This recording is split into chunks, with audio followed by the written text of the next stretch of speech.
If you follow me on any other social media, you know that I unabashedly love Tubi. It's actually only in the last few years that I realised I could access US Tubi from the UK using a VPN. And you can too, thanks to today's sponsor. Only joking, who is sponsoring me?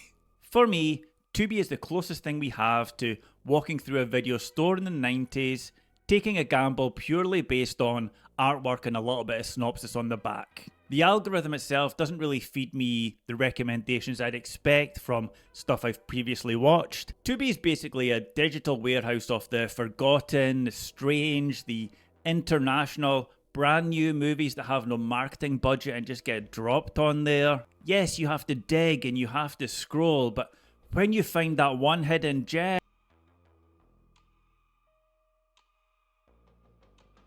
today I'm pulling 5 films from the Tubi shelves. I think all of these deserve way more attention than they currently get.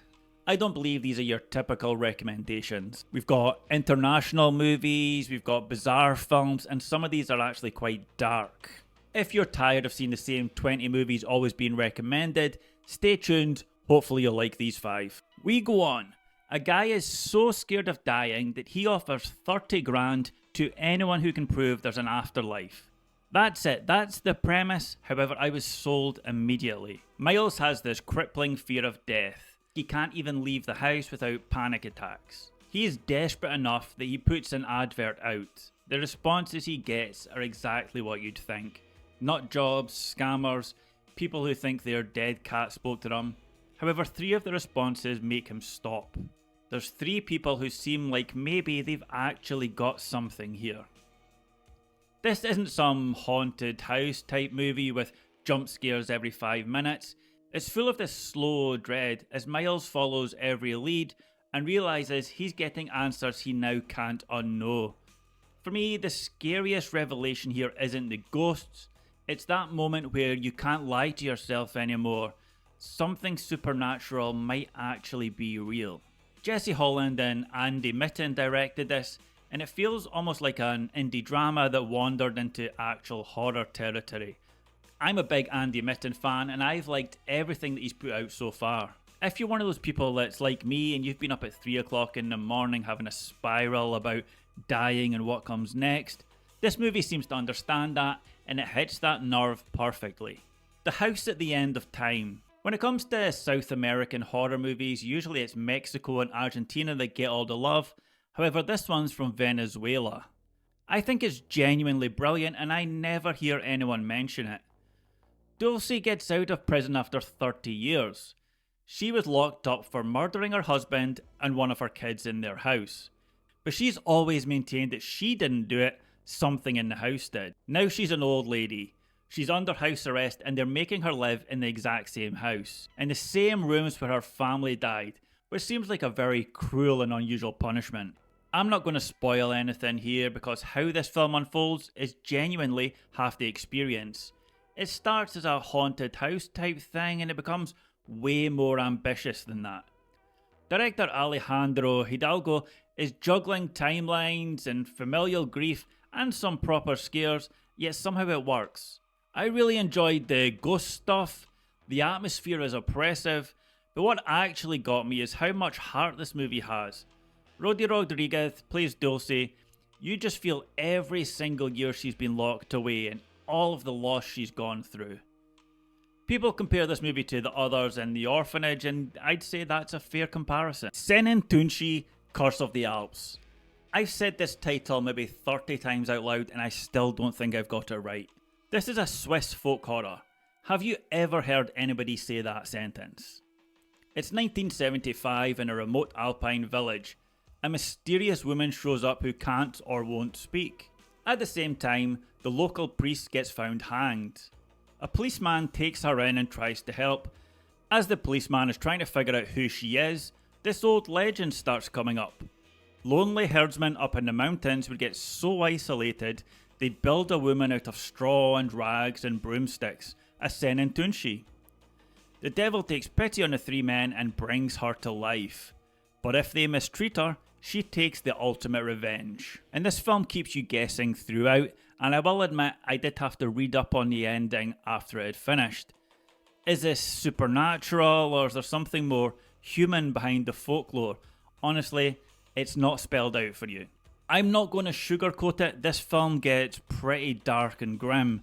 Director Michael Steiner doesn't look away from the ugly stuff that these guys do to this poor woman. Absolutely love the setting. We rarely get mountain horrors, and it's just all so beautiful, which is crazy because all the stuff that happens in this film is so ugly. If you like films such as Hagazusa, I think you might enjoy this too. However, viewer discretion is advised.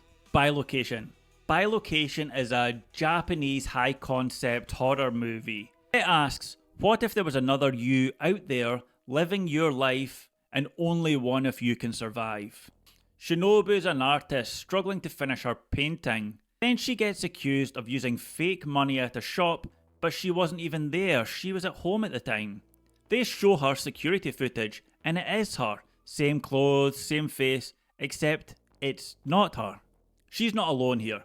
There's a whole support group of people that are dealing with the same scenario. Bilocation means a duplicate of you is formed due to a traumatic event.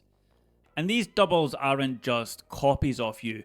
They're more aggressive, more uninhibited, and according to what this group's figured out, they always kill the original. Maria Sato directed this, and she was an understudy to Kiyoshi Kurosawa, and you can feel it. This film revels in my favourite sort of horror, existential dread. The idea that you could just be replaced easily.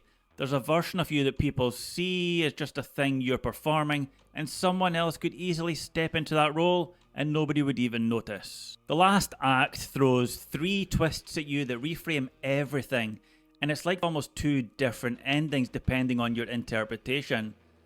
This film stays with you whether you want it to or not. If you like the movie Enemy and you're a J-horror fan, I think you should check out Bilocation. Borgman. Jesus, okay. After this film, I sat for about 15 minutes trying to understand what I saw. A vagrant crawls out of a hole in the forest where he's been living. He's being chased out by locals. In fact, it looks like they're trying to kill him.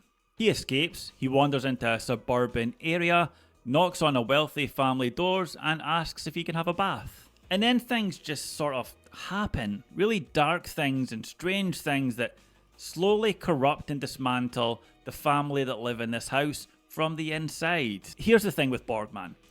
It doesn't really explain itself. It drops you into this thing that runs on dream logic and folklore and pure malevolent surrealism. Is Borgman the devil? Is he a demon? Is he some kind of social parasite? This film does not give a shit if you solve it. It's more interested in showing you how calmly, how methodically he takes these people apart. The tone here is what really gets me. It's darkly funny and deeply unsettling, sometimes in the same moment. In fact, you'll laugh and then you'll feel guilty about laughing. The lead actor plays Borgman with this polite, controlled menace, like he's already won the game and no one else knows that they're playing it. This is arthouse horror, and it refuses to compromise. This film is challenging and weird, and it has some really disturbing imagery. I call it a masterpiece. Some people hate it. I do not think you'll forget it though. Just don't expect it to hold your hand or to really make any sense. I spent an hour looking up threads on Reddit to try and explain it, and I have an interpretation I now like. If you do watch it, of course, let me know your interpretation in the comments. So there we go. 5 films, 5 countries, 5 completely different ways to make you feel uncomfortable. And that's why I love Tubi. If you watch any of these, let me know what you think. And if you've got your own Tubi finds, drop them in the comments. I'm always hunting for the next discovery. See you next time.